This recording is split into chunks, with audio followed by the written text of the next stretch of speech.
let's see if we can apply the method developed or outlined previously. Okay, we have this equation. We can solve this equation if we multiply both sides by what? Well, if we multiply by e to the integral of p of t dt. Now, in solving the homogeneous equation, we use the integral e to the negative integral p of t dt, and we use that as our y function. In this case, we're doing something different. We're trying to solve the non-homogeneous equation, and we're going to multiply by e to this integral, and the preceding clips should have demonstrated why that is. But in any case, this is what we do, and what do we get? We get e to the integral p of t dt y prime plus e to the integral p of t dt y, and I left out the p of t, so I'm going to sneak that in there.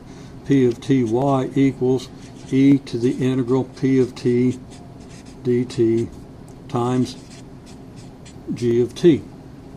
The left-hand side is going to turn out to be just the derivative of e to the integral p of t dt times y, as we can demonstrate in general by taking the derivative of this.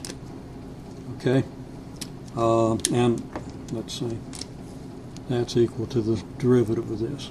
Now, what's the derivative of this expression? Well, the derivative is e to the integral p of t dt prime times y plus e to the integral p of t dt times y prime. What's the derivative of the integral of e to the integral of p of t dt? Tried to improve my e, and it looks like I've made it into something that looks a lot like a C, or even the old Pac-Man creature. Okay, now if we take the derivative of e to the integral p of t dt, what do we get? We get the integral of p of t dt prime multiplied by e to the integral of p of t dt. Okay, and then that's multiplied by y, and then this is plus e to the integral p of t dt times y prime.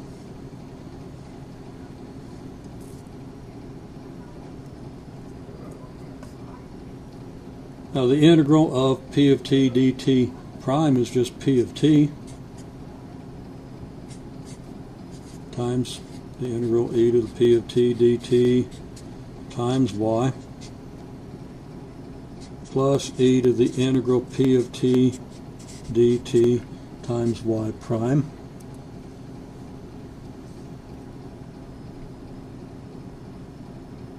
If we factor out the integral of e to the p if we factor out the integral of p of t e to the t dt,